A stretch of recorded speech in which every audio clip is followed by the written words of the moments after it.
बहुत स्वागत है आप सभी का। नमस्कार, मैं हूं अनुराग दीक्षित और मैं हूं आपके साथ अमृता गर्ग। और न्यूज नेशन लगातार कोशिश कर रहा है सनातन के हर उस पहलू को आप तक लाने की हमारी खास पेशकश के जरिए। और आज स्टूडियो से निकलकर हम पहुंचे हैं मथुरा और यहाँ हम मिलेंगे स्वामी अनिरुद्धाचार्य जी से।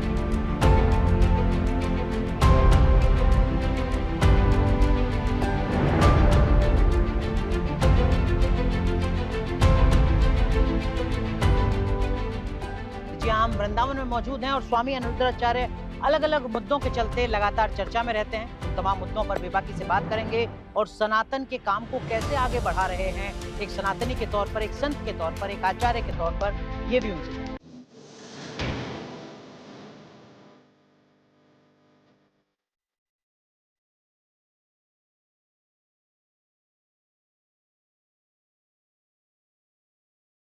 सवालों का सामना करने को तैयार नए अवतार में अनिरुद्धाचार्य।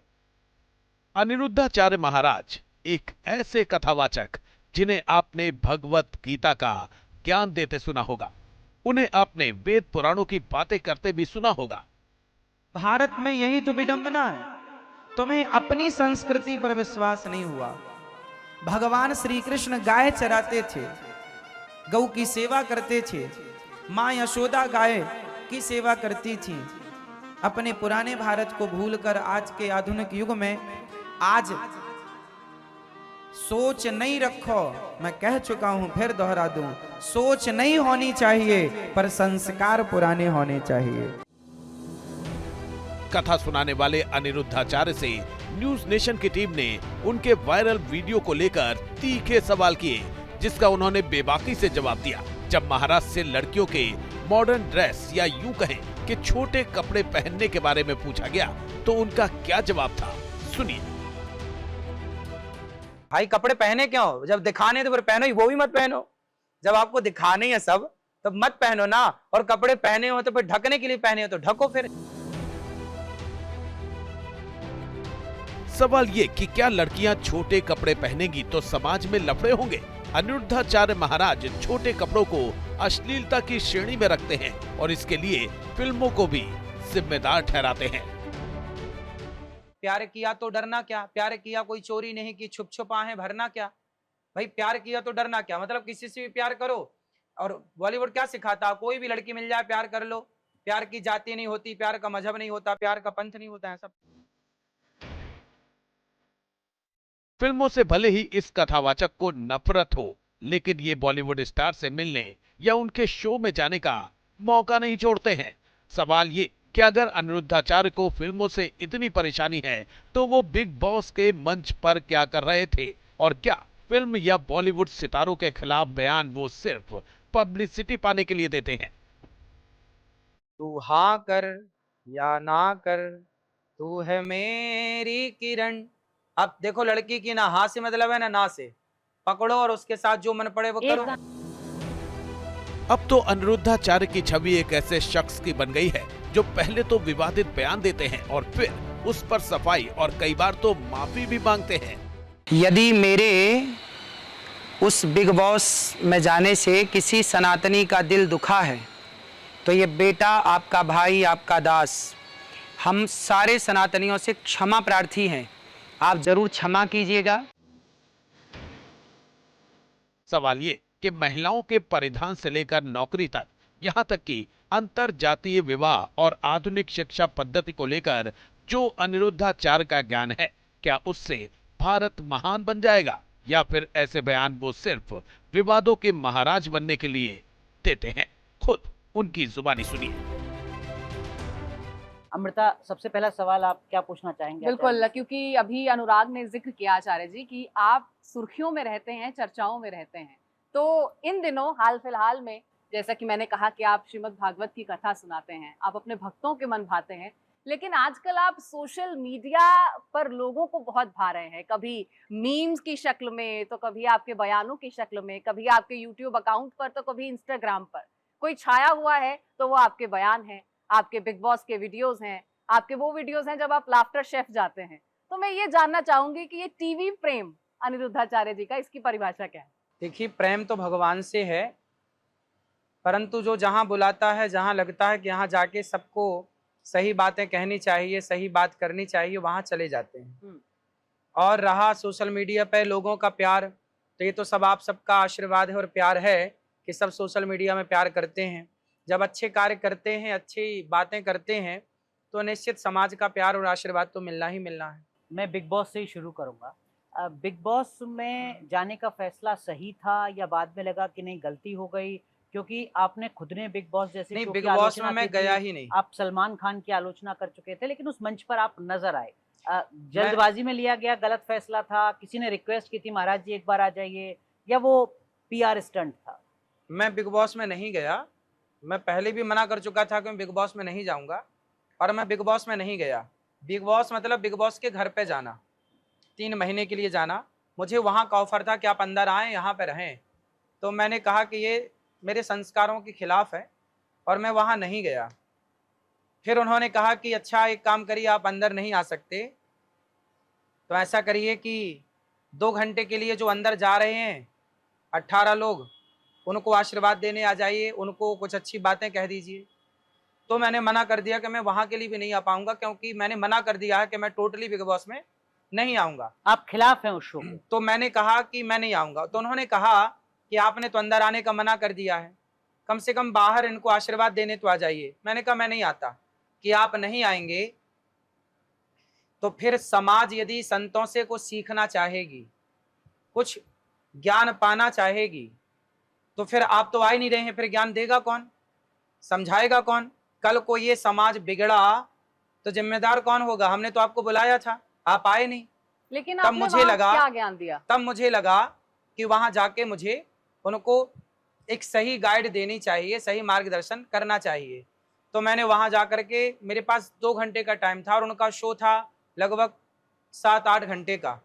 तो मैं उस 7-8 घंटे में केवल 2 घंटे रहा, कुछ लोगों से मिल पाया क्योंकि मुझे बिहार की कथा में सम्मिलित होना था।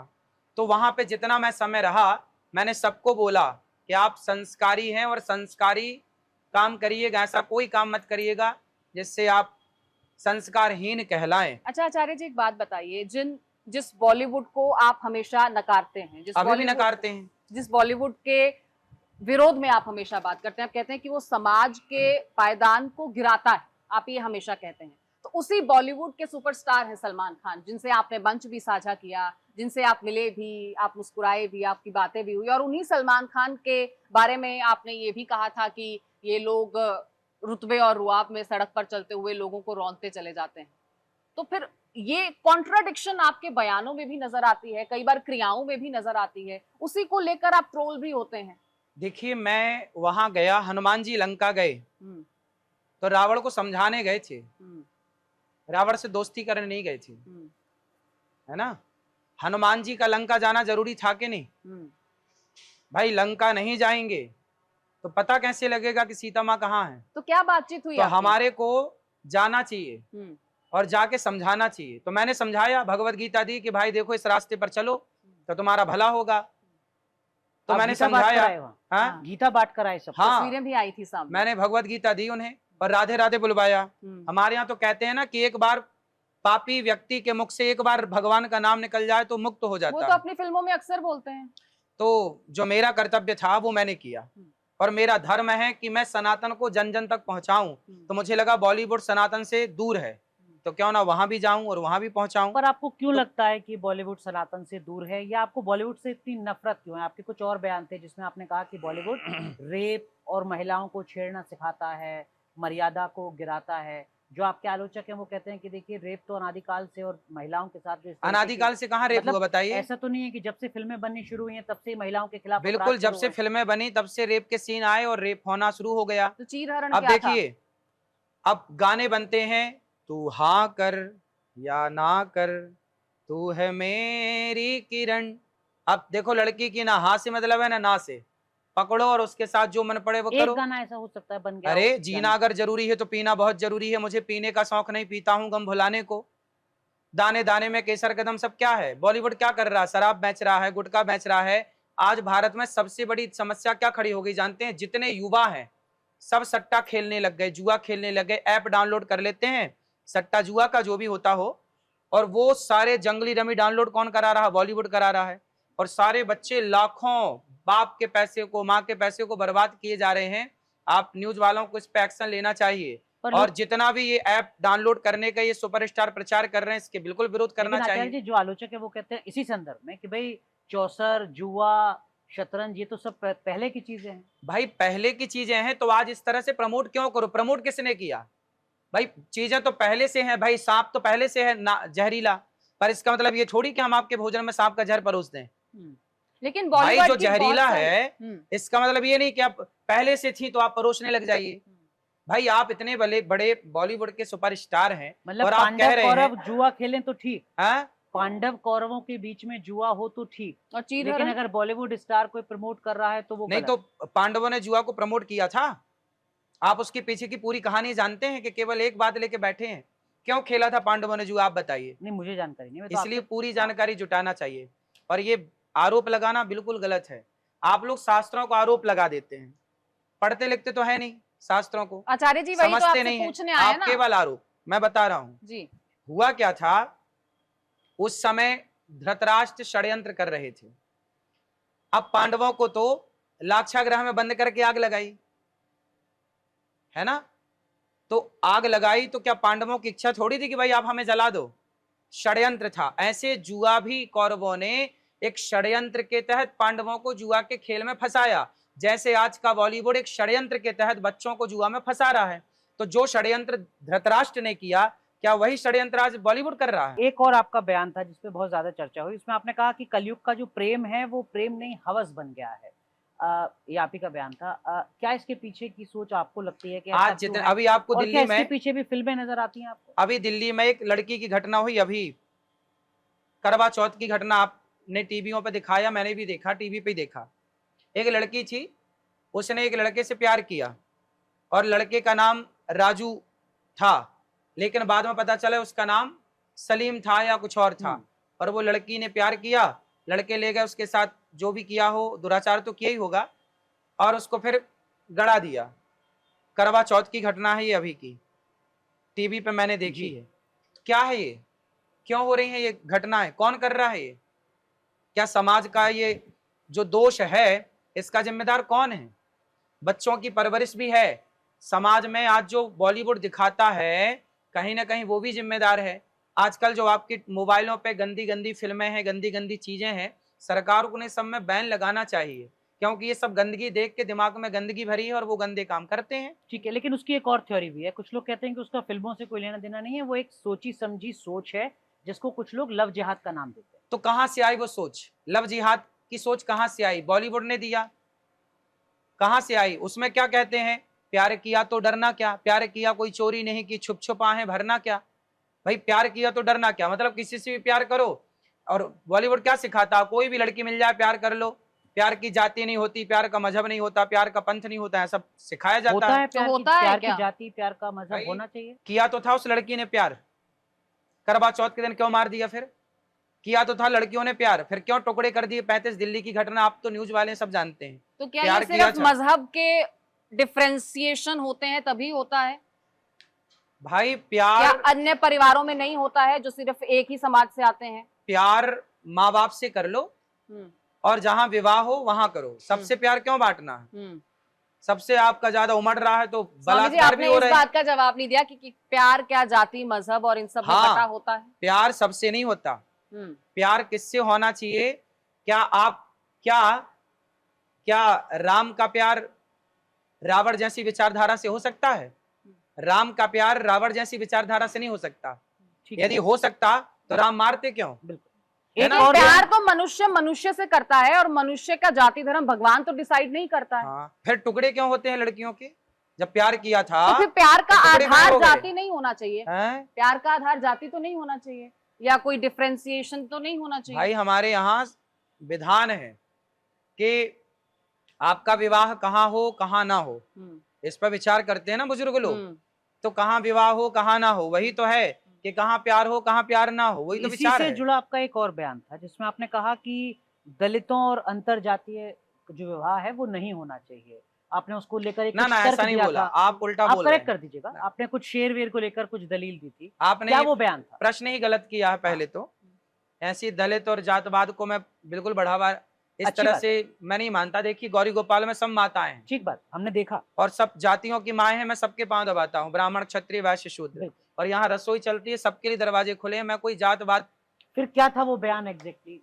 वो बात ये है कि विवाह जब हो तो ब्राह्मणों का विवाह ब्राह्मणों में ही हो, क्षत्रियों का क्षत्रियों में हो, हिंदुओं का हिंदुओं में हो, मुसलमानों का मुसलमानों में हो। ऐसा क्यों? लेकिन कोई पढ़ा लिखा है और दूसरा पढ़ा लिखा व्यक्ति किसी अन्य जाति का है, अन्य मजहब का है, तो क्या अगर उनका मानसिक स्तर एक है, उनकी समझ एक है, वो सब बैठ रही है और उनको लगता है कि एक कंपैटिबल लाइफ वो आगे जी सकते हैं, तो क्यों नहीं?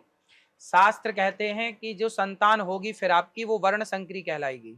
मतलब क्या होता है इसका वर्ण संकरी का? जैसे आप हिंदू हैं और आपने किसी मुस्लिम से विवाह कर लिया, तो जो संतान होगी वो वर्ण संकरी कहलाएगी। उस वर्ण संकरी संतान से आपके पितर पानी ग्रहण नहीं करते, ऐसा प्रमाण है। ये पितरों कहीं को लिखा मोक्ष- है? हाँ, पितरों को लिखा- मोक्ष नहीं मिलेगा। वर्ण संकरी शब्द का प्रयोग हुआ ना कि वर्ण संकरी हो जाओगे, फिर पितर पानी नहीं लेंगे, आपके पूर्वज आपसे प्रसन्न ना होंगे।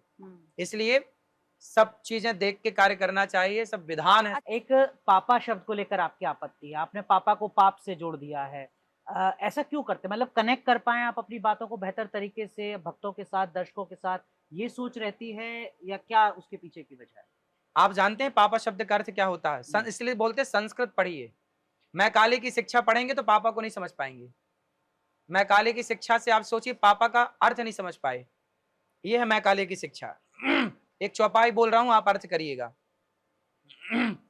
कलयुग का यह परम प्रतापा, मानस पुण्य हो या नहीं पापा। अब बताइए क्या अर्थ है? इस चौपाई में पापा शब्द आया और वो पापा शब्द पाप के लिए आया। पापा मतलब पाप ही है। पापा शब्द का अर्थ कहाँ प्रयोग होता है? पाप के लिए। पाप के लिए पापा शब्द का प्रयोग होता है। गीता में भी आया है, रामचरितमानस में भी आया है।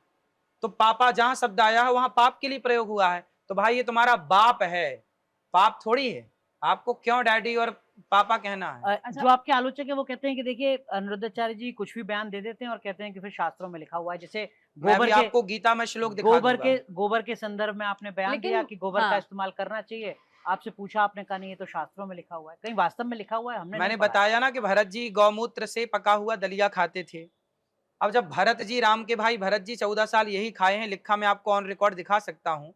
तो जब लिखा हुआ है तो अब नहीं मानना तो मैं कहां मूर्खों से मुंह मारूं और सिर्फ माथा पच्ची करूं। अच्छा, ये भी बयान आते हैं और फिर कई बार ऐसे बयान आते हैं जिन पर फिर माफी भी मांगनी पड़ जाती है, जिन पर यू टर्न सामने आ जाता है और इसीलिए कई बार सोशल मीडिया पे माफी वाले कथावाचक कह के भी आपको संबोधित किया जाता है। तुलसीदास जी ने सबसे पहले दुष्टों की वंदना करी है। तो दुष्टों से तो माफी मांगनी वाल्मीकि जी को लेकर जो बयान सामने आए थे उस पर फिर आपने माफी मांगी थी। देखिए ऐसा है कि तुलसीदास जी क्या कहते हैं, छोटे बन के रहो। हनुमान जी लंका गए, छोटे से बन के गए। मसक समान रूप कपिधरी, अति लघु रूप पवन सुत लीन्हा। तो छोटे बन जाने में कोई बुराई नहीं। आप देखिए मैं बात तो ठीक कह रहा हूं, पर देख रहा हूं क्या कौओं की भीड़ में हंस की कहाँ चलेगी? तो हंस कौओं से माफी मांग ले, भैया ठीक है तुम। यानी समाज को दिखाने के लिए माफी मांगी। आप कह रहे हैं कि अभी भी आपके बयान सही है। महिलाओं तो आप बताइए ना पूरी बात क्या है आचार्य जी? ऐसा है कि जब पुरुष जो काम करता है तो महिला को क्या करना चाहिए कि जो काम, जैसे आपका बिजनेस है किसी चीज का, तो आप दोनों पति पत्नी मिलकर उस बिजनेस को बढ़ाइए। अब पति बिजनेस कर रहा है किसी का, अब पत्नी उसका साथ नहीं दे रही है, वो कहीं और काम करना चाहती है। कोशिश ये हो कि हम पति पत्नी दोनों एक ही बिजनेस को आगे बढ़ाएं। क्या है कि हमारा सपोर्ट आपको मिल जाएगा, आपका सपोर्ट हमें मिल जाएगा। तो एक साथ एक काम को करने से आप और ग्रोथ कर पाएंगे और तरक्की कर पाएंगे। लेकिन एक जब ही कार्य पति में संपन्न दोनों है, सामर्थ्य हो, पति जब संपन्न है, पति जब काम कर रहा है, पति कहता है कि नहीं जी तुम घर पे ही रहो, तो जब पति कह रहा है कि आप घर पे रहो, आप काम मत करो, तो फिर काम करने की क्या जरूरत है? तो उसने इतनी पढ़ाई लिखाई की, उसने तो पढ़ाई लिखाई का प्रयोग करे ना। आप घर बैठे क्या काम नहीं कर सकते? क्या घर में बैठी लड़कियां काम नहीं कर रही कंप्यूटर लैपटॉप से? क्या सारे काम घर पे ही हो रहे हैं? महिलाओं को घर में कैद कर देना चाहिए, ये कह रहे हैं आप?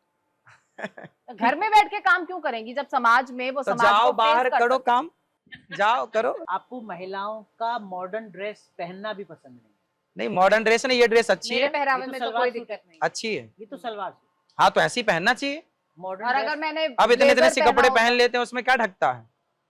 ढकना जरूरी है सर। भाई कपड़े पहने क्यों? जब दिखाने तो फिर पहनो ही, वो भी मत पहनो।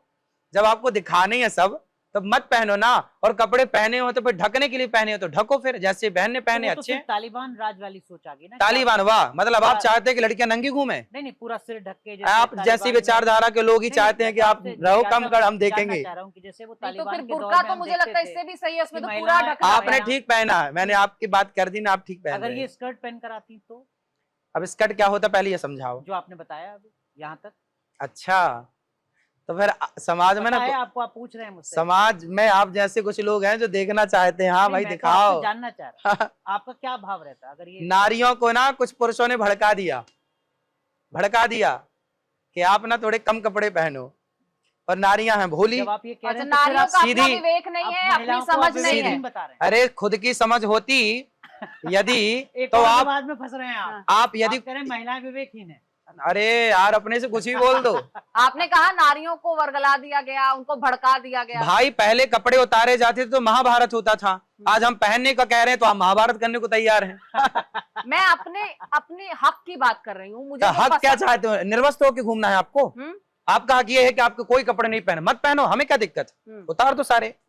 हाँ, हमें क्या दिक्कत है? जब समाज में आप यही चाह रहे हैं कि हम नंगे घूमे तो घूमो, लेकिन हम थोड़ी फिर रोका नहीं जा सकता है ना आचार्य जी। तो फिर पहनो पूरे।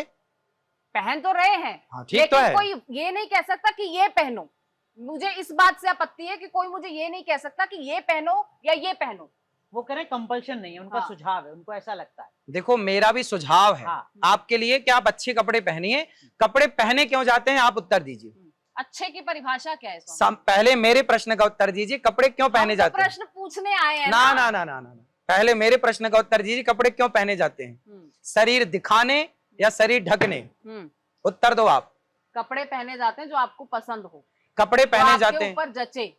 अरे कपड़े तो पहने आपको क्यों लगे जाते कि हैं? आप आपने उसमें इसका उत्तर अच्छा- नहीं दिया। मैं कह तो रही आप हूँ। उत्तर नहीं दे रहे हैं। क्यों नहीं कपड़े दे रहे? पहने जाते हैं अब देखिए, शरीर ये ढकने वही के बात लिए। है कि आप कह रहे हैं कि मेरी बात को कोई समझ नहीं पा रहा है तो उसको लगता है कि मैंने उत्तर नहीं दिया। अब मेरी बात को आप समझ नहीं पा रहे हैं तो वो आपको लग रहा है कि मैंने उत्तर नहीं आपको दिया। पता होना चाहिए कि कपड़े शरीर को ढकने के लिए पहने जाते हैं, शरीर को दिखाने के लिए नहीं। तो अच्छे वस्त्रों की परिभाषा क्या है?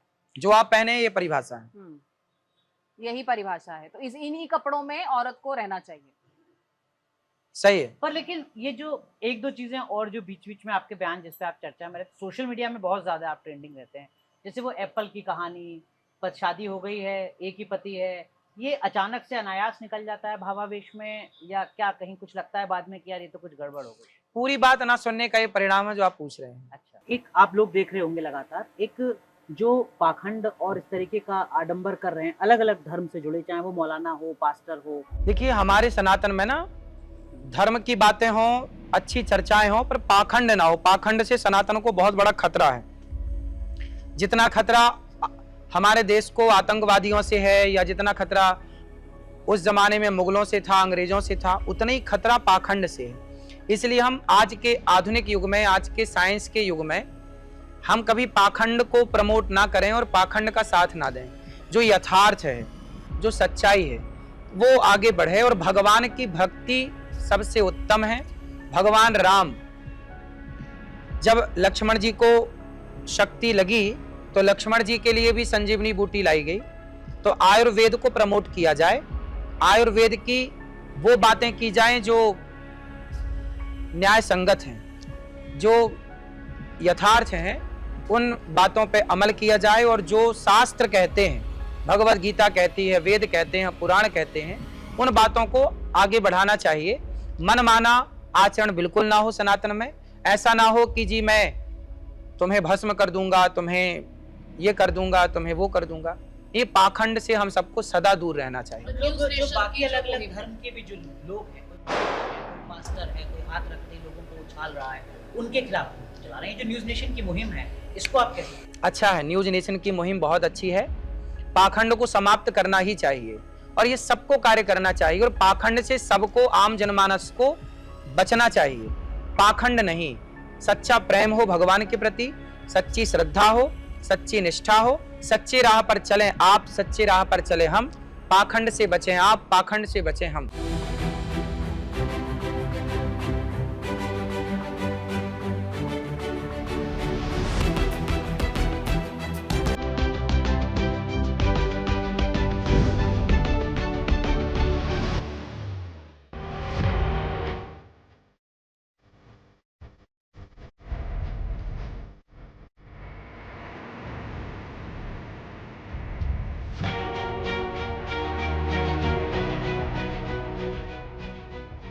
फिल्मी कलाकारों से लेकर लव जिहाद तक, यहाँ तक कि महिलाओं को नौकरी करनी चाहिए या नहीं।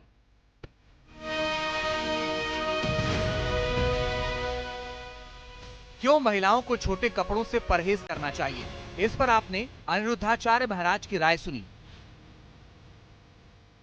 और अब आपको सुखद जीवन के लिए दिए अनिरुद्धाचार्य के नए सूत्र के बारे में बताते हैं। महाराज का नया सूत्र सबसे फायदेमंद गोबर गोमूत्र। अनिरुद्धाचार्य महाराज गोबर को चमत्कारी चीज बताते हैं और दावा करते हैं कि वो इससे समय समय पर नहाते भी। उनका दावा है कि गोबर से सुंदरता बढ़ती है। गोबर लगाए भी क्यों क्यों आदमी, जब जबकि इतनी सारी क्रीम है, तो क्रीम में मल्टीनेशनल केमिकल है। कंपनी है, सब आई हुई है यहाँ क्रीम पर, में आप करें केमिकल गोबर है। लगाओ। क्रीम में केमिकल है, केमिकल क्यों लगाना, नेचुरल चीजें क्यों नहीं लगाना। गोबर आपके नेचुरल घर है, में सुंदरता आज के के लिए। 50 साल पहले आंगन काय से लीपा जाता था, गोबर से। फिर आरोप लगता है कि महाराज ऐसे बयान सोशल मीडिया पर छाए रहने के लिए जानबूझकर देते हैं। जैसे कि वो कहते हैं कि गोमूत्र और गोबर के अर्क वाला पंचगव्य बीमारियों में रामबाण का काम करता है। देखिए ये है गोबर। इधर, हाँ। अब ये जो गोबर है इसमें हल्का सा पानी मिलाया जाएगा और पानी मिला करके इसको निचोड़ दिया जाएगा, तो जो अर्क निकलेगा, जो इसमें से रस जो निकलेगा, रस निकलेगा, जो जल निकलेगा, हाँ। जो जल निकलेगा वो है गोबर का अर्क। फिर उसे गौमूत्र मिलाइए, उसमें दूध मिलाइए, उसमें दही मिलाइए, उसमें घी मिलाइए, और ये सब यदि आप पीते हैं तो निश्चित ही आपकी बहुत सारी बीमारियां, टीबी जैसी बीमारियां तो पंचगव्य पीने से टीबी ठीक हो जाएगा गोबर से। ठीक हो जाए। डॉक्टर बोलते हैं कि गौशाला में जाके सोइए, इसमें ऐसे बैक्टीरिया होते हैं, गुड बैक्टीरिया, जो कि आपके टीबी जैसी बीमारियों को ठीक कर देते हैं। अब आप फिर कोई अंधविश्वास को तो नहीं बढ़ा रहे हैं। आप गूगल करिए ना, गूगल टीबी के करिए। जो मरीज है गूगल नहीं को तो छोड़ क्या देते हैं। डॉक्टर के पास ना टीबी के जाकर जो टीबी मरीज का हैं- मरीज सिर्फ गौमूत्र पर निर्भर कर सकता है? यदि गौमूत्र आप पीते हैं और पंचगव्य पीते हैं, मैं बात पंचगव्य की कर रहा हूँ, यदि आप पंचगव्य पीते हैं, गौमूत्र पीते हैं, तो आपको टीबी जैसी बीमारियां हो ही नहीं तो सकती। डॉक्टर के पास नहीं जाना चाहिए? आपको होगा ही नहीं तो जाने की जरूरत ही नहीं है। इतना ही नहीं, अनिरुद्धाचार्य महाराज गौ सेवा के साथ साथ गाय के गोबर से निकले गेहूं को खाने से संतान की प्राप्ति का नुस्खा भी बताते हैं। 100 लोगों को दिखाओ, जब डॉक्टर मना कर दिया है कि आपकी संतान नहीं हो सकती, उसके बाद एक प्रैक्टिकल कर लेने में, ट्राई कर लेने में बुराई क्या है? लेकिन बात आचार्य ये, जी, इसका लेकिन- कोई टेस्टिमनी है? देखो हर चीज का टेस्टिमनी नहीं होता। जरूरी नहीं है कि हम, अब भरत जी के बारे में मैंने बताया, कौन खा रहा है उस तरह का दलिया, पर आप तो कह रहे हैं कि वो लिखा है। हाँ लिखा है तो रिकॉर्ड है ना। हम्म। फिर आखिर जब परंपराएं थी खाने पीने की, इसलिए तो बताया जा रहा है। अब बहुत सारी चीजें तो परंपराएं खत्म हो गई खाने पीने की। हमारे यहाँ तो, अच्छा ठीक है, आपने हमारे कहा यहाँ कि ये तो नीम लिखा। के पत्ते भी खाने की परंपरा थी। हालांकि जब उनसे पूछा जाता है कि ऐसे बयानों की वजह से उनकी आलोचना होती है या सोशल मीडिया पर उनके मीम्स बनाए जाते हैं, तो उनका जवाब क्या था, सुनिए। सोशल मीडिया पे लोग कहते हैं कि साहब ये कौन से भक्तों की फौज जो है संत समाज हमारा जो है वो तैयार कर रहा है, जहाँ पर सब अंधभक्त हैं। बताइए, गोबर खा रहे हैं, गोबर अरे लगा रहे गोबर हैं, आप लोग नहीं गौमूत्र सब पी देखो, रहे हैं। ऐसा है। सोशल मीडिया पर सुनिए, आपकी आलोचना होती है इन कोई बातों दिक्कत पर। नहीं। आलोचना तो देखिए सीता माँ की भी हुई, आलोचना किसकी नहीं हुई? आप बढ़ जाइए, तरक्की कर जाइए तो आपकी आलोचना हो जाएगी, इसमें क्या है? आपके भी आलोचक बहुत होंगे। ऐसे कई सवाल हैं जिनके जवाब अभी अनिरुद्धाचार्य महाराज को देने हैं। इसलिए हम उनके साथ पहुंचे गौरी गोपाल आश्रम के गौशाला। गौशाला भ्रमण के दौरान अनिरुद्धाचार्य महाराज ने किन किन मुद्दों पर अपनी बेबाक राय रखी, आगे देखिए। ये गायों से मिलाते हैं आप। नामकरण भी कर रखा आपने? हाँ गायों के नाम हैं, तो क्या बुलाते हैं प्यार से? सबके अलग अलग नाम हैं। और क्या सब देसी गाय हैं आचार्य जी या? ये सब देसी हैं। ये देखिए देसी का नंदी है, हाँ अच्छा। गोपाल, सब गाय हैं, नंदी है।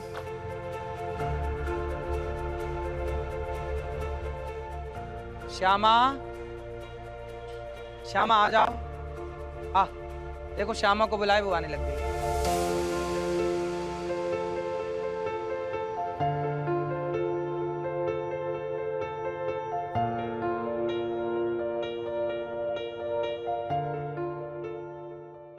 निकालते हैं समय गायों के लिए। गायों के साथ बैठना उठना हमें अच्छा लगता है।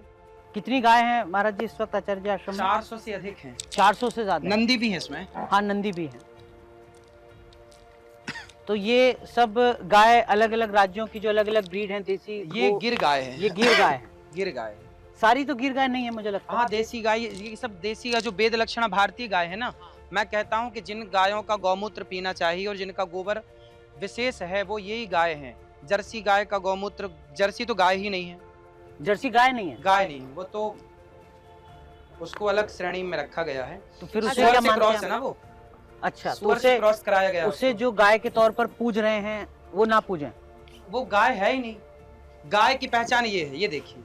हाँ, जिसका ये हो और जिसकी झालर हो और जिसका ये देखिए ये हिस्सा, ये नाभि, हाँ, ये गाय की पहचान है। ये है। हाँ। अब वो जर्सी गाय में ये नहीं होता, वो देसी गाय नहीं होती। वो ये सारी देसी, ये देखो इनका ये सब बड़ा हुआ है हिस्सा।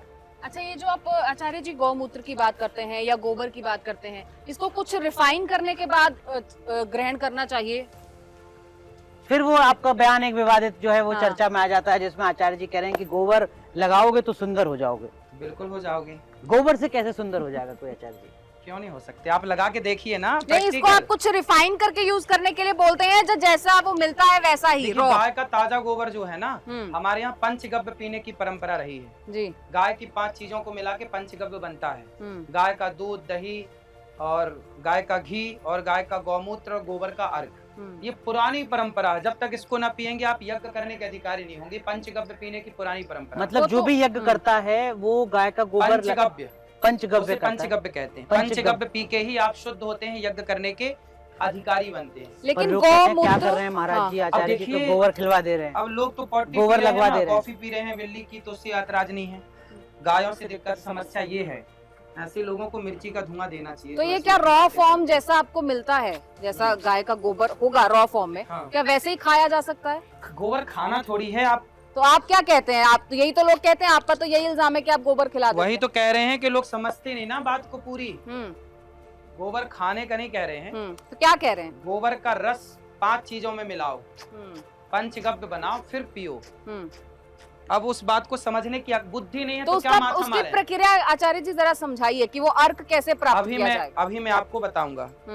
पर लेकिन आचार्य जी अभी मैं बना के बता दूंगा आपको। आपने कहा कॉफी भी तो खा रहे हैं, गोबर लगाए भी क्यों आदमी, जबकि इतनी सारी क्रीम है, तो क्रीम में मल्टीनेशनल केमिकल है। कंपनी है, सब आई हुई है यहाँ क्रीम पर, में आप कह रहे हैं केमिकल गोबर है। लगाओ। क्रीम में केमिकल है। केमिकल क्यों लगाना? नेचुरल चीजें क्यों नहीं लगाना? गोबर आपके नेचुरल है घर में सुंदरता आज के के लिए। 50 साल पहले आंगन काय से लीपा जाता था? गोबर से। फिर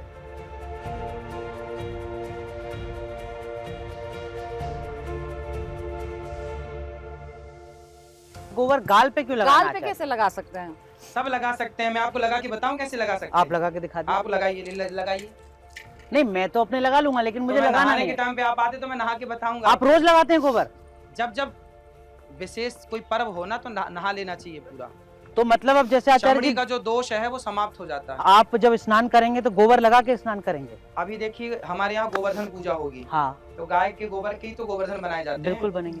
और फिर उससे स्नान भी कर सकते हैं उस गोबर से। मैं अच्छा। इस गोबर को बॉडी में लगाता हूँ। आप नहाने के टाइम पे आएंगे सुबह टाइम तो मैं आपको स्नान करके बताऊंगा इससे। तो आपकी ये तो स्किन कुछ अनुराग मेरी बात स्किन हो से गई अलग है। अमृता जरा स्किन बताओ। बिल्कुल अलग मैं है, गोबर देखिए। नहीं लगाता हूँ, आचार्य जी गोबर लगाते हैं। जरा बताओ किसकी स्किन इनकी अच्छी है? ज्यादा अच्छी लग रही है।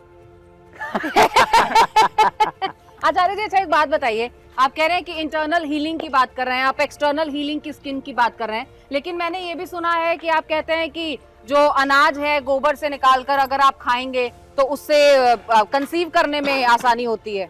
हाँ, तो जो महिलाएं प्रेग्नेंट नहीं हो पाती वो सारे अगर डॉक्टरों को आप दिखाओ, हम्म 100-200 डॉक्टरों को दिखाओ। जब सारे डॉक्टर मना कर दें तो आप गाय की सेवा करके पुत्र पालेंगे, इसमें क्या दिक्कत है भाई? जब आपको सब डॉक्टर ने मना कर दिया, सब जगह से आप हट गए, अब डॉक्टर बोल रहे हैं कि आप माँ नहीं बन सकती हैं, आप पिता नहीं बन सकते, तो फिर गाय की सेवा करके गाय का जो उपकरण बताया जा रहा है वो करके कर लेने में बुराई तो नहीं है। अलग कॉन्सेप्ट है, लेकिन आप जो कह रहे हैं, आप कह रहे हैं कि गोबर से अनाज निकाल के जो गाय खा चुकी है वो अनाज निकाल के आप उस गोबर में से हाँ।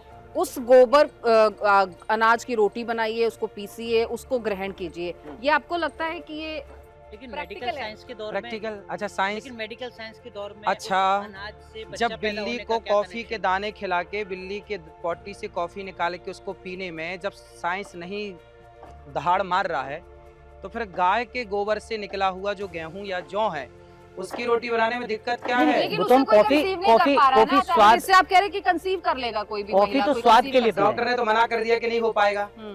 तो कर लेने में बुराई क्या क्योंकि है? है कौन आपके सा पास पैसा केस? कौन सा? केस है आपके पास? भगवान राम के जो पूर्वज थे राजा दिलीप, आचार्य जी प्रेजेंट की बात करिए ना। अरे तो प्रेजेंट में आप ट्राई कर ले आइए कोई महिला जिसको डॉक्टर मना कर दिया उसको करवा दीजिए। नहीं तो आप ये बयान किस प्रैक्टिकल करने आधार में पर बुराई देते क्या है? कौन सा खर्चा ही हैं? बताइए। आप किस अच्छा, आप आधार कहते पर हैं कहते आचार्य हैं? दिलीप के बारे में, जो आप वो राजा दिलीप के बारे में बता रहे थे, हाँ। हाँ, वो थोड़ा एक बार संदर्भ बताइए। राजा दिलीप की संतान नहीं थी, तो उन्होंने गाय की सेवा की। वशिष्ठ जी ने कहा कि आप गाय की सेवा करिए, इससे आपको संतान होगी। तो उन्होंने गाय की सेवा की और उनको संतान हुई, जिनका गाय नाम की रघु, सेवा करने से? जिनका नाम रघु पड़ा। अच्छा, गाय की सेवा सेवा करना। करने से या लेकिन वो वो अनाज गोबर का खाने से? अनाज खाने से? अनाज तो देखो मैंने भी खाया है। गोबर का अनाज? हाँ, हमारे यहाँ बहुत सारे संत खाते हैं। मैं अभी भागवत जी दिखाऊंगा, उसमें लिखा है। आचार्य जी भरत आप जी सुनिए, भाव की बात कर रहे हैं, अरे मैं आपसे भाव नहीं, मेडिकल practical। साइंस के आधार पर, सुनिए, तर्कों के सुनिए, आधार पर कह मैं रही हूँ कि बताऊं। कंसीव कैसे हो सकता है? सब हो जाएगा। आप प्रैक्टिकल कर लो ना, मेरे से पूछने से क्या होगा? नहीं नहीं, आप या तो आपने किसी के साथ किया हो, हुआ हो। लाखों केस मिल जाएंगे, आप लाखों लोगों को ले आई और करवाई। जब डॉक्टर ने मना ही कर दिया कि आपको बच्चा नहीं होगा। ये तो आचार्य जी सुनिए। प्रोबेबिलिटी की आपने बात कर दी कि होगा। 14 साल जब राम जी वनवास में थे, तो जिक्र आता है, मैं अभी आपको लिखा हुआ बताऊंगा। 14 साल तक भरत जी ने क्या खाया? गाय के गौमूत्र में दलिया पकाया। भरत ने? भरत जी ने, जो राजा थे उस वक्त? भरत जी मतलब राम के भाई भरत। हाँ, मतलब जिन जो साधन संपन्न थे। हाँ हाँ, लिखा मैं आपको दिखाऊंगा अभी, ऑन रिकॉर्ड है ये सब चीजें। भरत जी ने गौमूत्र पे पकाया हुआ दलिया ही खाया है 14 वर्ष तक। अब विचार करिए कि जब भरत जी ने खाया है गौमूत्र में पकाया हुआ दलिया, तो भरत जी ने खाया है, तो प्रामाणिक नहीं चीजें खाई जा सकती हैं। लेकिन आचार्य जी, मेरा जो इसमें निवेदन है वो ये है अब कि तो इसमें कोई किंतु परंतु नहीं जैसे होना चाहिए। आपके पास एक महिला पहुंची, आपने कहा कि योग करो, डॉक्टर के पास जाओ, ठीक हो जाओगे। आप अंधविश्वास को नहीं बढ़ाते हैं, ये आपको भी लगता है। लेकिन जब आप ये कहते हैं कि गोबर का अनाज खा लो, प्रेग्नेंट हो जाओगे, गोबर मुंह पे लगा लो, गोरे हो जाओगे, आप अंधविश्वास को तो गोरे नहीं हो जाओगे। अंधविश्वास को तो गोरे, नहीं बढ़ा आप रहे। लोग आप लोग पत्रकार है ना, राई का पहाड़ बनाने की आदत है। ठीक है। आपने आचार्य जी अभी नहीं कहा कि एक्सटर्नल हीलिंग के लिए, स्किन के चमड़ों के लिए, आपके चर्म लिए- रोग, हाँ। जो चमड़ी का रोग है उसका कहा गया, गोरे होने का मैंने नहीं बोला। ठीक है, हाँ, ठीक है, चर्म मान रोग का लेते हैं। कहा स्किन अब डिजीज। चर्म रोग और गोरे होने में अंतर अंतर है। है, बिल्कुल अंतर है। जो आचार्य जी अंधविश्वास और पाखंड को बढ़ावा नहीं देते हैं, वो जब कहते हैं कि गोबर के अनाज से गर्भवती हो जाओगे, ये पाखंड आडंबर का हिस्सा तो नहीं है, ये अंधविश्वास तो नहीं है। 100 लोगों को दिखाओ, जब डॉक्टर मना कर दिया है कि आपकी संतान नहीं हो सकती, उसके बाद एक प्रैक्टिकल कर लेने में, ट्राई कर लेने में बुराई क्या है? लेकिन बात आचार्य ये, जी इसका लेकिन- कोई टेस्टिमनी है? देखो हर चीज का टेस्टिमनी नहीं होता।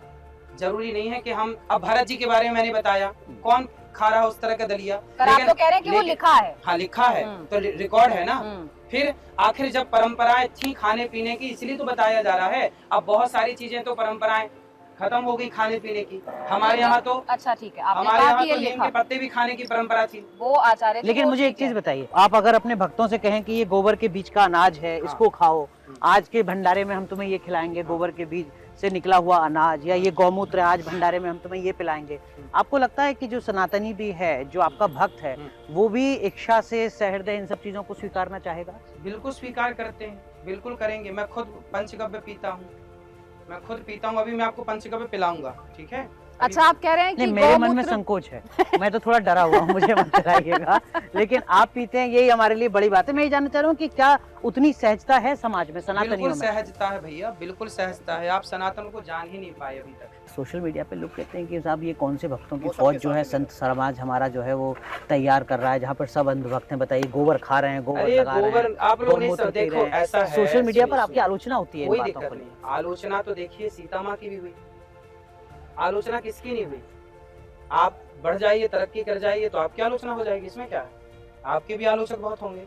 और आप कह रहे हैं शास्त्र सम्मत बात बताते हैं। मैंने तो बताया भरत जी के बारे में कि भरत जी गौमूत्र पकाया हुआ दलिया खाते थे, तो शास्त्र सम्मत नहीं है ये? और आप खुद भी रोज गोबर लगाते हैं जब नहाते गोबर हैं? देखो, जब कभी विशेष उत्सव होता है तो गोबर से नहाने में कोई बुराई नहीं। गोबर से खूब नहाना चाहिए। आप कभी आना, मैं आपको गोबर से तो स्नान करने की वीडियो गोबर आपको- नहीं खाना है, गोबर के से निकला हुआ अनाज अर्क। खाना है, अर्क गोबर लगाना है, और गौमूत्र पीना है। गौमूत्र पीना। ठीक है, तो इससे गोबर सीधे तौर पे नहीं खाना है, गोबर नहीं इसमें से अर्क कैसे निकलेगा? वो करें उसका श्रद्धा के आओ ऊपर आओ है। आओ निकाल के दिखाते हैं। चलिए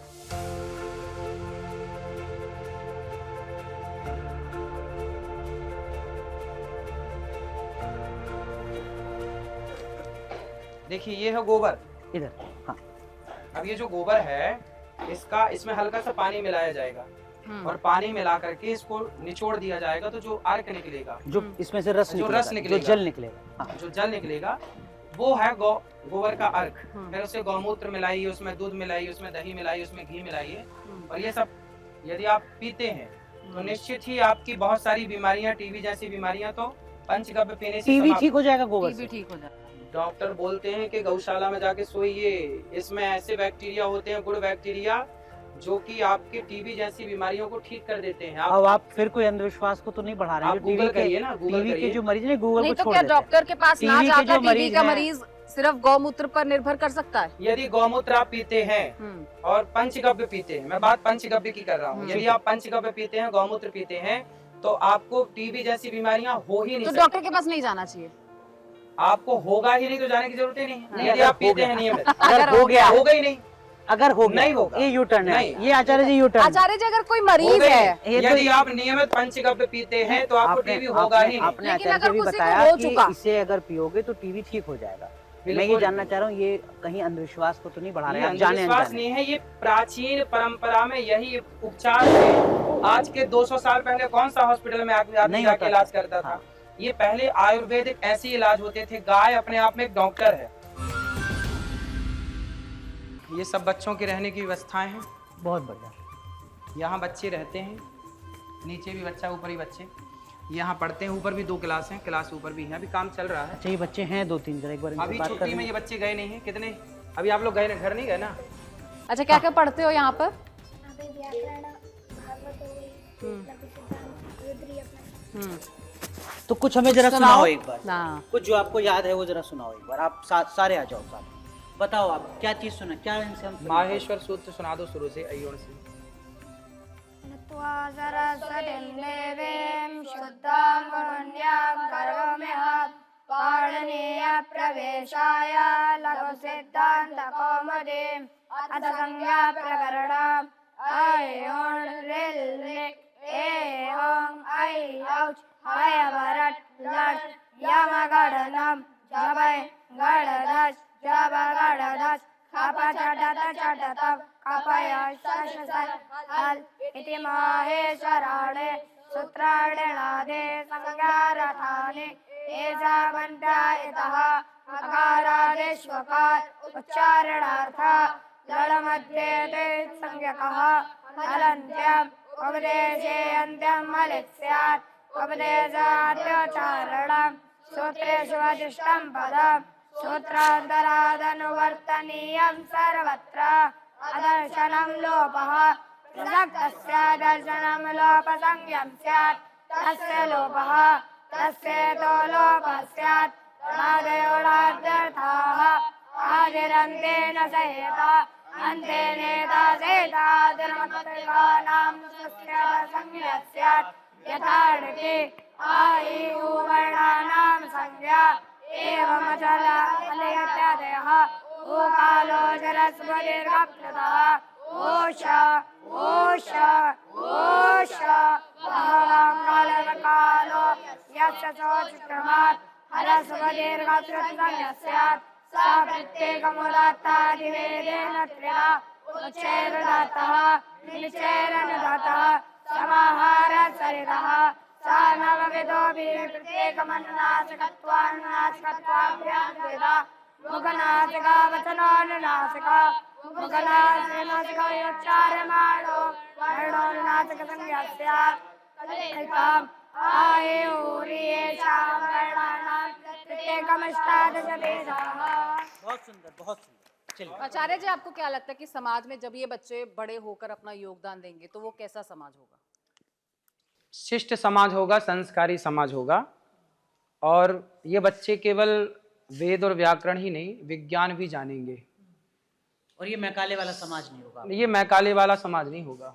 इनकी जो माँ बाप हैं वो घर से बाहर ये नहीं एक एक बच्चा एक एक बच्चा ऐसे एक एक गुरुकुल की स्थापना करेगा। ये आने वाले 20 साल के बाद वाला भारत है। चलिए, एक अच्छे समाज का निर्माण होगा, संस्कारी बच्चे होंगे, संस्कारी समाज होगा।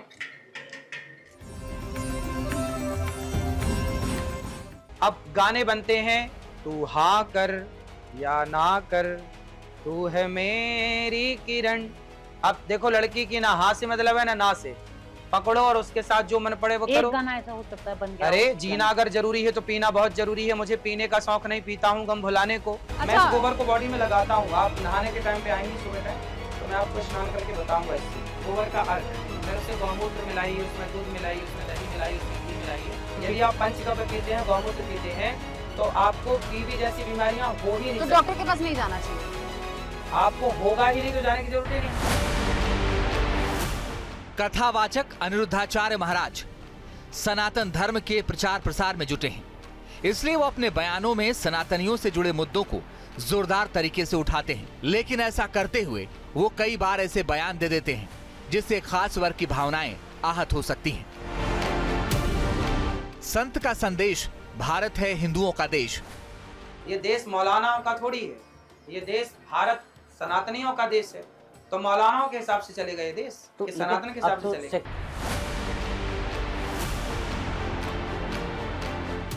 सनातन और सद्भाव का संदेश देने वाले अनिरुद्धाचार्य महाराज के बयान सुनकर आप हैरान रह जाएंगे। उनका कहना है कि गैर हिंदुओं को देश में सिर्फ अतिथि और शरणार्थी ही बनकर रहना चाहिए। क्यों कह रहे हैं कि ये देश मुस्लिम का भी है? भाई मुस्लिम का देश तो पाकिस्तान है, वो मेहमान ही थे, मेहमान ही है। भाई पाकिस्तान बटा तो मुसलमानों के लिए ना बटा, तो जाओ फिर मुसलमान पाकिस्तान में रहो।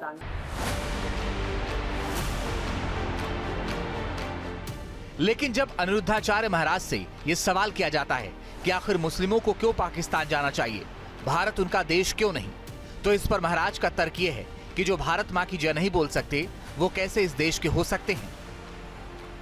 कुल शरणार्थी ही हैं ये। आप तो ये भारत माँ की जय नहीं बोल रहे हैं। हाँ, तो फिर जहाँ तुम्हारे धर्म में लीगल अच्छा हो वहाँ जाओ ना, फिर यहाँ करें। इतना ही नहीं, अनिरुद्धाचार्य महाराज उन लोगों में शामिल हैं जिनका मानना है कि भारत की स्थिति बांग्लादेश जैसी हो गई है और उसके लिए वो एक खास वर्ग को जिम्मेदार ठहराते हैं। बहुत सारे भारत के राज्यों में हिंदू अल्पसंख्यक हो गया। आप खुद इस बात को जानते हैं, पत्रकार हैं। तो आप कह रहे हैं ये खतरा हो सकता है आने वाले हो वक्त सकता में? क्या, हो चुका। आप बना लो उनके मोहल्ले में एक घर, रह लो आप 1 महीना, बताओ हमें रह के ना भाग किसका जाओ। कसूर मानते हैं? उन्हीं का कसूर है जो गला काटने की बात करते हैं।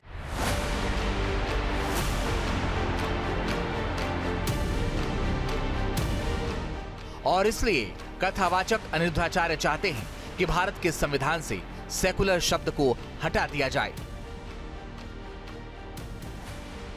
कुछ बुद्धिजीवी लोगों ने सेकुलर शब्द जोड़ दिया संविधान तो में। आपको लगता है गलत है? बिल्कुल गलत है। क्यों सेकुलर बने? धार्मिक देश है ये।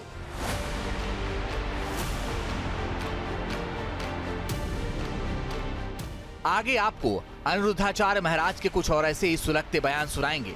साथ ही साथ सोशल मीडिया पर वायरल बयानों पर उन्होंने क्या सफाई दी, ये भी आगे देखिए।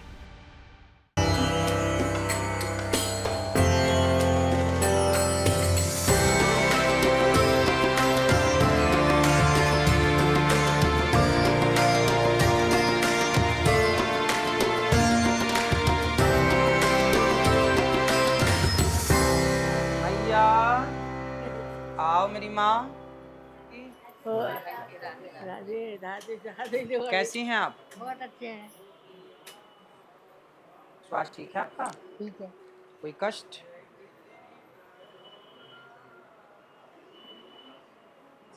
आप लोगों के यहाँ कोई तकलीफ तो नहीं? सब आनंद है? ये बच्चों को आशीर्वाद दीजिए, ये भी खुश रहें। रो क्यों रही हैं आप? खुश रहो मेरे बच्चे। रो क्यों रही हैं? हो रही हैं आप? सब ठीक है? कहाँ की रहने वाली हैं आप? दिल्ली के रहने वाली हैं। यहाँ आचार्य जी के आश्रम में कब से हैं आप? 4 साल से। 4 साल से रह रही हैं। ये तो कोई दिक्कत तो नहीं करते हैं, परेशान तो नहीं करते हैं? सब भोजन भोजन मिलता है आपको समय हम पर? लोग घर से बढ़िया यहाँ पर है। अपने घर से बढ़िया है यहाँ पर? बहुत बढ़िया। हम लोग कहते हैं हमें घर मत भेजना, हमारे घर कोई आए मत भेजना हमको, हम नहीं जाएंगे अपने घर। क्यों नहीं जाएंगे आप अपने घर? वो तो आपका घर है, ये तो आचार्य जी का आश्रम है। नहीं, हम नहीं जाएंगे। कल को आपकी उम्र और बढ़ी तो फिर दिक्कत हुई आपको, तब भी यहीं रहेंगे आखिरी सांस तक? बच्चे सेवा नहीं करते, बच्चे आते नहीं, बात नहीं करते। इतने दिन से मैया यहाँ फोन भी नहीं लगाया कभी। आपने कभी बात करने की कोशिश की? कई परिवार बार से? बात करते हैं, हर 15 दिन में सबके बच्चों से फोन लगवाया जाता है यहाँ के साथ। क्या आप कहते हैं? हर 15 दिन में कि ताकि ये बच्चे देखो हम लोग हमारे इसलिए बच्चे आए थे हमको लेने स्टार्टिंग में, हमको रोज बताया इनसे परमिशन मांगी, उन्होंने कहा चले जाओ, लेकिन वो ये क्या सवाल मर गई, हम सवाल मर गए, चुप हो गए।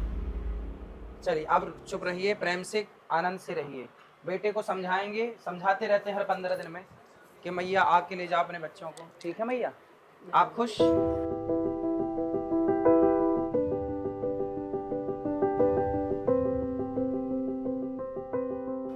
मैया सब आनंद खुश हैं? सब ठीक है? ये सब मैया हमारी पूजा पाठ करके अपना खुश रहते। मैया आपको यहाँ तकलीफ तो नहीं है कोई? नहीं कुछ बताओ। नहीं, ये एक बेटा था, इन बेटा ना कोई के नहीं जानने हैं। तो ये आपके सगे बेटे थोड़े ही हैं? हाँ सगे बेटा है हमारे। ये कहाँ सगे से बेटे आए कैसे हो गए? सगे बेटा है। कहाँ से आई हैं धर्म के बेटा है ना, ऐसे पोता वही धर्म के बेटा है। ठीक है मैया। कहाँ से आई हैं आप? हम छत्तीसगढ़ के आए बेटा। यहाँ कब से हैं? अब 1.5 साल हो गया। 1.5 साल हो गया। हाँ। कभी घर जाने का मन नहीं करता आपका? कहे जाएगा घर के तो बेटा मन मार के बिदारा दे, बेटा का सहारा लिया है तो कहे जाएगा बेटा। अच्छा, यहाँ तो पूरा परिवार बना लिया, सहेलियां हाँ, बन गई। पूरा परिवार है बेटा। घर में आपके- कौन कौन है?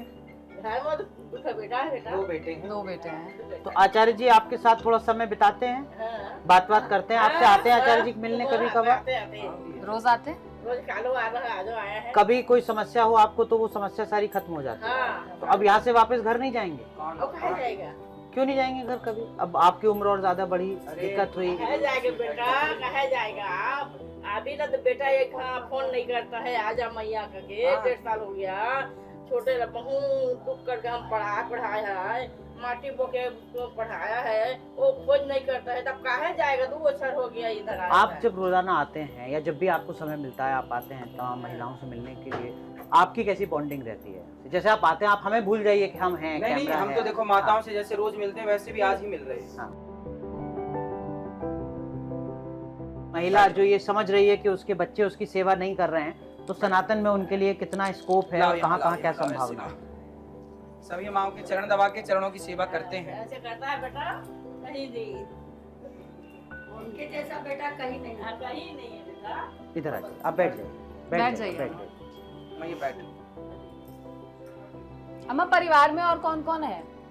2 बेटा है बेटा, आज बेटी नहीं है। बेटी नहीं है। पर लेकिन एक चीज आचार्य जी मुझे बताइए, अभी जैसे आपने एक बेटे से बात करी कि अपनी मैया को लेकर जाओ, जो रो रही थी मैया, अब सनातन तो ये कभी नहीं सिखाता कि आप अपने जो बुजुर्ग हैं उनका अपमान कीजिए, उनको घर से निकाल दीजिए, उन पर हाथ उठाइए, या बुजुर्ग आपके होते हुए रो रहे हैं, ये क्या सनातन नहीं कलयुग की सिखाता। झलक है क्या, या समाज कैसे इस तरीके से दूषित हो रहा है? सनातन नहीं सिखाता, ये मैं काले की शिक्षा नीति सिखाती है। मैं काले कहाँ से आ गया इसमें? क्यों?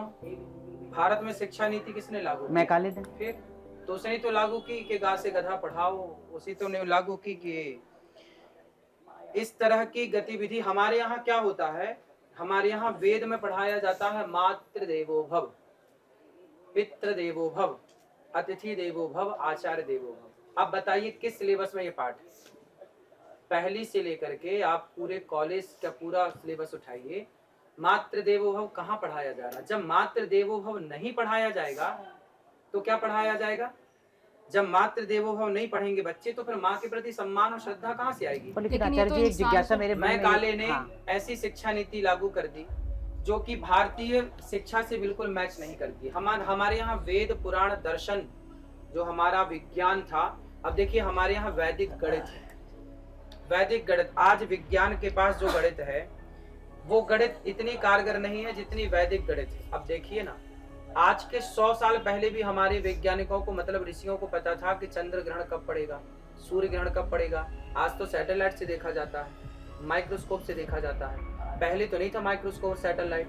फिर क्या चंद्रग्रहण का हमें पता नहीं था? क्या हम गणना नहीं जानते थे कि ग्रह कितने हैं? क्या पृथ्वी से सूर्य की दूरी तुलसीदास जी ने नहीं कही? सारा साइंस है। क्या हमारे यहाँ पुष्पक विमानों का जिक्र नहीं था? क्या हमारे यहाँ परमाणु जैसे ब्रह्मास्त्र का, सुदर्शनास्त्र का जिक्र नहीं था? क्या नहीं था? पर मेरी तो दो बातें हैं। पहली बात तो ये, माफ जी। कीजिएगा, तो पहली बात तो ये कि मैकाले को खत्म हुए तो 75 साल हो गए इस देश में, हम अमृतकाल मना रहे हैं अंग्रेज आजादी भी तो का। मर गए। आपको नहीं लगता अंग्रेज भी कि तो चले अब गए, तक तो वो लेकिन शिक्षा अंग्रेजी नीति तो बदल है। जानी चाहिए थी? अब तक वो शिक्षा नीति बदल जानी चाहिए देखिए, थी। ऐसा 75 है। साल हो गए। शिक्षा और नीति- दूसरी बात इसी से जुड़ी, मैकाले आया लगभग 250 साल पहले, 200 साल पहले। सनातन संस्कृति तो अनादिकाल से हजारों साल पुरानी है। ऐसा कैसे हो गया कि एक व्यक्ति की शिक्षा नीति की वजह से अगले 200-250 साल जो पूरी सनातन की पीढ़ी है वो बर्बाद हो गई? अंग्रेजों ने क्या कहा था कि हम देश को गुलामी से आजादी मिल जाएगी, लेकिन जो मानसिक गुलामी है वो आपको 150-200 साल तक करनी ही पड़ेगी, क्योंकि इस तरह की शिक्षा हमारे यहाँ थोप दी गई जो शिक्षा हमारे काम की नहीं। अब बताइए, पहले पढ़ाया जाता था गा गणेश का, अब पढ़ाया जाता है गा गधे का। इस गधे को पढ़ के आप क्या गणेश जैसे पुत्र बन पाओगे? हमारे यहाँ पढ़ाना किसको चाहिए? राम के चरित्र को पढ़ाओ तो बच्चे चरित्रवान बनेंगे। आज मैकाले की शिक्षा पाके तो बच्चे लिवन में रहना सीख रहे हैं। लेकिन आचार्य जी यहाँ एक बात मुझे ये अब लिवन बताइए, में रहते हैं अगर तो किसकी शिक्षा से? मैकाले की। यदि हमारी शिक्षा भारतीय शिक्षा परंपरा से रहते तो राम जैसा चरित्रवान न बनते। हमारे यहाँ राम कैसे बने चरित्रवान? लेकिन राम के साथ रावण भी तो आ रहे हैं ना, हमारे पुराण इसलिए उसके तो- बारे में मेरी बात सुनिए। अगर आप कह रहे हैं कि ग से गणेश और ग से गधे का अंतर पता नहीं होगा, तो कैसे पता चलेगा कि गणेश सर्वोत्तम है? कैसे पता चलेगा कि राम सर्वोपरि है अगर रावण के बारे में जानकारी नहीं होगी? अच्छे और बुरे का फर्क जानने के लिए अच्छा और बुरा दोनों के बारे में पता होना चाहिए। विवेक का काम कहाँ रह गया अगर आप कह रहे हैं कि उसके बारे में जागृति नहीं होनी चाहिए? पता तो होना चाहिए, लेकिन बनना तो राम ही है। बच्चे तो रावण बन रहे हैं। रावण के बारे में भी पता हो, राम के बारे में भी, पर बनना राम है। पक्ष में राम के रहना, ना कि रावण के। तो वो तो विवेक बताएगा ना आचार्य जी आपका। तो विवेक कहाँ से आएगा? मैकाले की शिक्षा से विवेक कहाँ आता? बिनु सत्संग विवेक ना हुई। जब तक भारतीय दर्शन, भारतीय शिक्षा नहीं आप फॉलो करते, तब तक विवेक जागेगा नहीं। आज जो लड़के लिवन में रह रहे हैं, आज जिन बच्चों ने अपने माँ बाप को घर से निकाल दिया, क्या विवेक था? इनके बच्चों ने ये पढ़ा होता कि मातृ देवो भव, तो ये कभी ना निकालते अपनी माँ को। पर लेकिन लिव इन में रहना, आपके जो आलोचक हैं वो कहेंगे कि साहब आप तो इस तरीके के जो अनकॉन्स्टिट्यूशनल चीजें हैं वो सब बातें कहते हैं। उनका हक, उनका जीवन, उनकी आजादी, वो अपने हिसाब से जी रहे हैं। आचार्य जी कौन होते हैं जो लिव इन पर सवाल खड़ा कर रहे हैं? आप ठीक कह रहे हैं कि हम कौन होते हैं, बात ठीक कह रहे हैं। लेकिन देखिए, आजाद तो था रावण, क्या राम आजाद थे? राम आजाद नहीं थे, राम मर्यादा के बंधन में थे। रावण आजाद था। जो आजाद होगा वो रावण बनेगा। शूर्पणखा आजाद थी। यदि स्त्री आजाद हो गई, जो मर्यादा के बंधन को नहीं मानती, संस्कारों के बंधन को नहीं मानती, तो वो क्या बन जाएगी? शूर्पणखा। और पुरुष आजाद हो गया जो मर्यादा को नहीं मानता, तो वो रावण हो जाएगा। इसलिए सीता जिस बंधन में थी मर्यादा के, और राम जिस बंधन में थे मर्यादा के, हमको भी उसी बंधन में रहना चाहिए। इससे जुड़ी दो बातें होंगी। आप ही के बयान जिस पे आपकी आलोचना होती है, आपने कहा महिलाओं को नौकरी नहीं करनी चाहिए, जो उसका भावार्थ था, क्या वो इसी संदर्भ में? ना, वो अलग बात थी। वो लोग क्या है, हमारे यहाँ आधी अधूरी बात सुनते हैं ना। आधी अधूरी बात सुन के लोग राम को भी बोल देते हैं कि राम ने सीता माँ को क्यों निकाला, सीता माँ पे लांछन लगा देते हैं। आधी वो भी आप ही के एक बयान को कोट करते हैं। आपने कहा कि सीता माँ सुंदर थी इसलिए उनका हरण हो गया, वरना हरण नहीं होता। ऐसा है, वो बातें जो कही गई है ना, वो मैकाले की शिक्षा पढ़ने वाले नहीं समझ पाएंगे। मैं पढ़ता हूँ वेद और पुराण, तो जो मेरी बात समझेंगे, मेरी बात समझने के लिए थोड़ा बुद्धि होनी चाहिए। अब आजकल जो बच्चे हैं जो तर्क करते हैं, उनके पास उतनी समझ तो है नहीं, तो मूर्खों से क्या माथा लड़ाएं? क्या तात्पर्य क्या था आपका? सीता मैं भी तो समझना चाहती हूँ, क्योंकि महिलाओं को दिक्कत है कि आप उनके कपड़ों पर टिप्पणी करती हैं। आप कहते हैं कि अमृता सुंदर भी हैं और अमृता जॉब भी करती हैं। देखिए, जॉब करना बुरा नहीं है। महिलाओं का सम्मान जितना हम कर पा रहे हैं, आज शायद आप भी ना कर पाए। देखिए, हम आपसे बात कर रहे हैं तो हमारी गोद माँ के चरण है, बिल्कुल, है ना। इससे बड़ा संस्कार और इससे बड़ी नारी का सम्मान कहीं आपको देखने को नहीं मिलेगा, है ना। नारी का सम्मान करता हूँ जो कहते हैं, एक बार उनका बैकग्राउंड चेक कर लो कितना करते हैं, और आप यहाँ के चेक कर रहे हैं। मैं तो सहमत हूँ आपकी बात से। फिर उन महिलाओं का क्या जिनको आपके बयानों से दिक्कत है? वो जो दो बयानों से दिक्कत उनको सीता है, की सुंदरता और नौकरी। बयानों से देखिए, नौकरी बिल्कुल करना चाहिए। किस स्थिति में करना चाहिए, कब करना चाहिए? सरकार भी तो कहती है, जब आप प्रेग्नेंट होते हैं तो सरकार कहती है कि आप 9 महीने का रेस्ट करिए, 10 महीने का रेस्ट करिए, 1 साल की छुट्टी लीजिए। आजकल तो सरकार ने नियम भी बना दिया है कि सरकारी जॉब अनिवार्य है। तो आपको कुछ महीनों की छुट्टी। क्यों? क्योंकि उस समय आप बच्चे को देख पाएंगे, बच्चे को दूध पिला पाएंगे, बच्चों का लालन पालन कर पाएंगे। क्या एक नारी की जिम्मेदारी नहीं है कि वो अपने बच्चे का ध्यान रखे? क्या एक नारी की जिम्मेदारी नहीं है कि वो अपने सास ससुर का ख्याल रखे? है ना? नौकरी करना बिल्कुल, बचे हुए समय में काम कर लीजिए, पर काम से ज्यादा परिवार को महत्व दीजिए। क्योंकि हमारे यहाँ पति पत्नी 2 हैं और हमारे ऋषियों ने सब बांट रखा है कि बाहर का कार्य कौन करेगा, भीतर का कार्य कौन करेगा, कौन व्यक्ति क्या कार्य करेगा। प्रकृति ने भी बांटा है। और पर अब तो संविधान का दौर है, बराबरी का हक है सबको। देखिए, अब तो महिला और पुरुष दोनों बराबर हैं, ये और मैं दोनों बराबर हैं।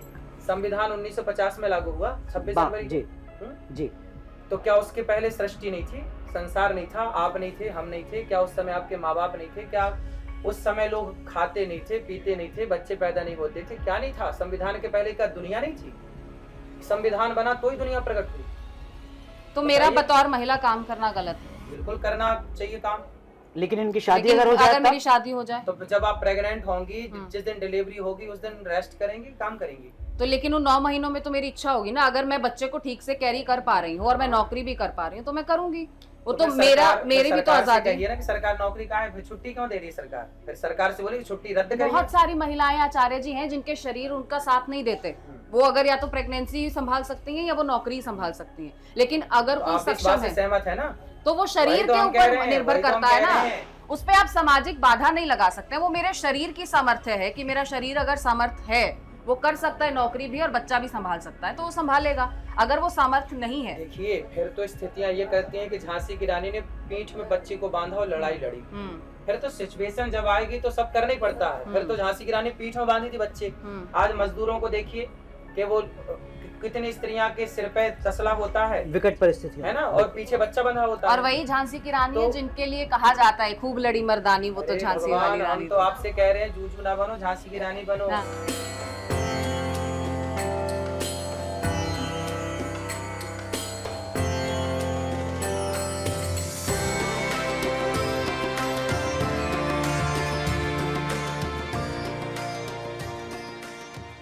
तो आचार्य जी कुल कितनी माताएं हैं आपने? 290 माताएं लगभग। आचार्य जी क्यों आपको लगता है कि सिर्फ मैं काले दोषी है? ये तो समाज का पतन है ना। भगवान आज से 200 साल पुरानी एक गलती के सहारे हम जी रहे हैं, आजादी के 75 साल बाद भी। जब तक आपको लगता है न्यायोचित है? जब तक गुरुकुल थे इस देश में, तब तक एक भी वृद्धाश्रम नहीं था। बेटी अभी एक महीना जब तक गुरुकुल थे तब तक एक भी वृद्धाश्रम नहीं था। गुरुकुल नष्ट क्यों किए मुगलों ने? नालंदा में आग क्यों लगाई? क्यों गुरुकुल, क्यों आग लगाई? क्यों सारे पुस्तकालय, सारे गुरुकुलों को उजाड़ा? क्योंकि उन्हें डर था कि भारत विकसित भारत था उस टाइम जब दुनिया में, जब पहला स्कूल बना इंग्लैंड में 1811 में जब पहला स्कूल बना इंग्लैंड में, उस समय भारत में 7 लाख गुरुकुल एक्टिव थे। अच्छा, मुझे पता नहीं है कि 1811 में बना इंग्लैंड में स्कूल। आप देख लीजिए, अच्छा गूगल बाबा से पूछ लीजिए। लेकिन गूगल बाबा तो आपकी भी बड़ी प्रशंसा करते हैं आचार्य जी। ये कुछ ज्यादा लेट नहीं है 1811, हो सकता है उससे पहले हो। उसके पहले उनके पास कोई शिक्षा की कोई प्लानिंग नहीं थी। जिस समय दुनिया पढ़ना, अब देखिए ना, चलो ये छोड़ो, आप ये बताओ आज 2000 चल रहा है, 2024 चल रहा है। मोहनजोदड़ो हड़प्पा संस्कृति के पहले का कोई अवशेष साइंस के पास है? नहीं है। लेकिन हमारे आचार्य हुए हैं आद्य शंकराचार्य जी आज से 2500 साल पहले, और 2500 साल पहले आद्य शंकराचार्य जी ने शास्त्रार्थ किया था मंडन मिश्र की पत्नी माँ भारती से। उस जमाने में स्त्रियां कितनी पढ़ी थी। जो लोग कहते हैं ना कि स्त्रियों को पढ़ने का अधिकार नहीं था, पढ़ाया नहीं गया, तो मंडन मिश्र की पत्नी भारती से तो शास्त्रार्थ हुआ था। तो पढ़ी नहीं होती तो शास्त्रार्थ कैसे कर लेती? 2500 साल पहले हमारे यहाँ की शिक्षा ऐसी थी, पर काया प्रवेश किया था आद्य शंकराचार्य जी ने, इस कोटि की शिक्षा थी। अंग्रेज गए, फिर तो नेहरू आए और अब मोदी जी आए हुए हैं। तब से अब तक का जो सफर है, आपको नहीं लगता कि उसमें काम होना चाहिए था? इन चीजों पर नहीं हो पाया या हुआ है, कम हुआ है? शिक्षा पद्धति तो पूरी बदल देनी चाहिए। क्या करना चाहिए मोदी जी को? भाई शिक्षा नीति में सबसे पहले तो गीता लानी चाहिए। वेदों के कुछ वचन लाने चाहिए जिसमें मातृ देवो हो पितृ देवो हो, ताकि माँ बाप के प्रति बच्चे एक श्रद्धा रखें कि भाई माँ भगवान है। अब कहाँ पढ़ाया जा रहा कि माँ भगवान है? जब पढ़ाएगा नहीं, मैं पूरा दोष मानता हूँ शिक्षा का। एक बात बताएं, चंद्रगुप्त तो एक बालक था ना, कंचा खेलने वाला और गिल्ली डंडा खेलने वाला, लेकिन चाणक्य के पढ़ाने से सम्राट बन गया। एक शिक्षक है ना जो शिष्य का निर्माण करता है। मैं कुछ भी नहीं था, तो आपको लगता है मोदी जी को ये करना चाहिए? मैं कुछ भी नहीं था और मैं कुछ भी नहीं हूँ। मेरे गुरु ने मुझे पढ़ा लिखा करके इस लायक बनाया। आपके गुरु मोदी जी को करना चाहिए ये काम, उनके शिक्षा बिल्कुल मंत्री को करना चाहिए। मोदी जी के संज्ञान में ये बात हो या ना हो भगवान जाने, आप डाल दीजिए। लेकिन मोदी जी को ये कार्य करना चाहिए। जो प्राचीन शिक्षा प्रणाली थी, जिस शिक्षा पर भगवान राम पढ़ने गए, गुरु ग्रह पढ़न गयऊं रघुराई, अल्पकाल विद्या सब पाई। राम पढ़ने गए और पढ़ करके आए तो क्या किया? प्रातः काल उठ के रघुनाथा, मात पिता गुरु ना वही माता। ये शिक्षा होनी चाहिए हमारे यहाँ। पर आपने कहा वेद और गीता पढ़ाने चाहिए बच्चों को, ये तो सेकुलर देश है, यहाँ तो बाकी धर्म के लोग भी हैं। जोड़ा वेद और गीता पढ़ाएंगे तो आपके जो पड़ोसी है मौलाना साहब, वो नाराज नहीं, मौलाना साहब नाराज नहीं हो जाएंगे? अरे ये मौलानाओं का देश थोड़ी है, ये देश मौलानाओं का थोड़ी है। ये देश भारत सनातनियों का देश है, तो मौलानाओं के हिसाब से चलेगा ये देश, तो सनातन के हिसाब से चलेगा। सेकुलर देश है। सेकुलर किसने बनाया? हमने बनाया कि आपने बनाया? कुछ बुद्धिजीवी लोगों ने सेकुलर शब्द जोड़ दिया संविधान तो में। आपको लगता है गलत है? बिल्कुल गलत है। क्यों सेकुलर बने? धार्मिक देश है ये। तो वो जो 20, 30, 40 करोड़ गैर हिंदुओं की आबादी है, तो वो रहे ना, यहाँ अतिथि बन के रहें, हमारे अतिथि हैं, रहें। भाई आपके घर में हम जाएंगे तो अतिथि बन के जाएंगे, मालिक थोड़ी बन जाएंगे हम। वो तो कहते हैं कि ये जमीन हमारी भी लेकिन वैसी जिन्होंने है अपने जैसे घर के हिंदुओं तौर पर इसे 1947 में चुन लिया था, उनका क्या? 1900 फिर महात्मा गांधी जी ने तो बंटवारा क्यों किया फिर? लेकिन जिन्होंने चुन लिया, आचार्य जी मुझे ये बताइए, चुन जिन्होंने लिया, अपना घर चुन तो लिया, चुन लिया था तो फिर पाकिस्तान से हिंदू खदेड़े क्यों गए? फिर इसका जिम्मेदार कौन है? जो ट्रेनों में लाखों लोग कटे, फिर उसकी हत्या की जिम्मेदारी आपने? देखिए पाकिस्तान की तो हम बात ही नहीं कर क्यों सकते। नहीं भारत करना? की तुलना में पाकिस्तान का कोई वजूद नहीं है। मैं हिंदुस्तान की बात कर रही हूँ, क्यों मैं नहीं भारत है? की बात कर रही हूँ। पाकिस्तान भी हिंदुस्तान है।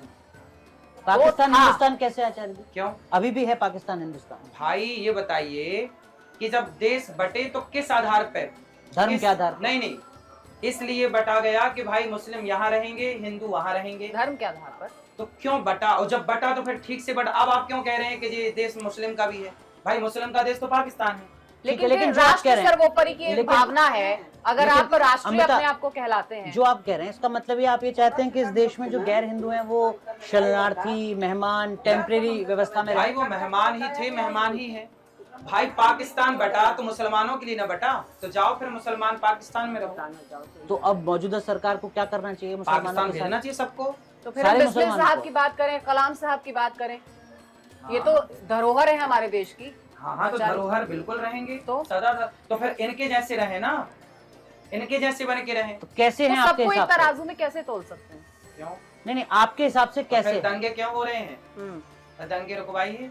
फिर हिंदुओं के गले क्यों काटे जा रहे हैं? तो फिर आप सबको रुकवाइए। ये नहीं कह सकते ना कि सब शरणार्थी हैं। सब ही शरणार्थी हैं, क्यों नहीं रहेंगे? आपके घर में हम जाएंगे तो हमारे चलो करवा दो, हमारे अपने घर अगर हमारा किसी नाम। ने भारत को अपना घर चुना है अब हम 47 आपके घर में, आएंगे तो अच्छा आप अपने जी, घर मेरे नाम कर देना। बिल्कुल आइए, आपका है ना? स्वागत है। और फिर आप जाना बाहर। आइए, लेकिन आप आपका आचार्य स्वागत है। आचार्य जी, जो आप बात करें वो बहुत बड़ी बात है। आप करें कि संविधान से सेकुलर शब्द भी हटाना चाहिए, जो आप करें इसका मतलब ये हुआ जैसे जैसे जोड़ा, सेकुलर उनके जोड़ा, नाम बताओ किसने जोड़ा? तो गांधी सरकार में जोड़ा गया। तो आप भी गांधी जानते जी ने तो बांटा था, तो गांधी जी ने तो बांटा देश को, तो काहे ठीक से नहीं बांटा गांधी जी ने?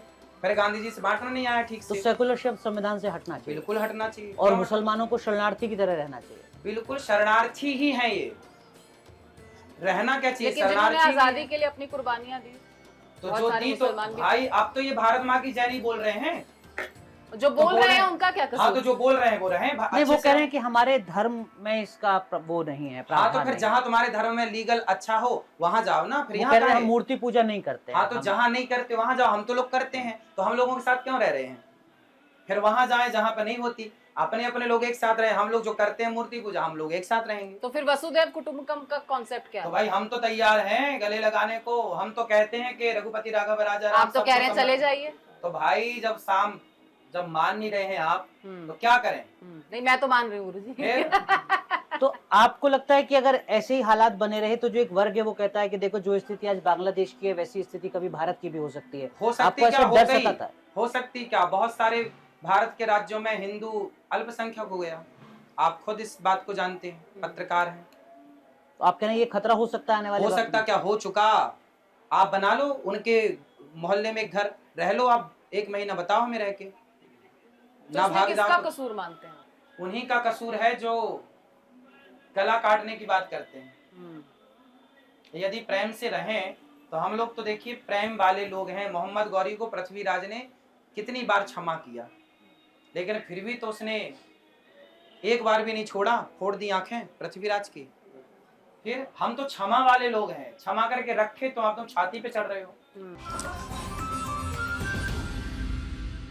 तो पर्दे से हकीकत तक कैसे दिखते हैं अनिरुद्धाचार्य, कैसे वो हैं, ये हमने आपको बताया। इस खास पेशकश में आज के लिए बस इतना ही। आप बने रहिए न्यूज नेशन के साथ और हमें दीजिए इजाजत। नमस्कार। धन्यवाद।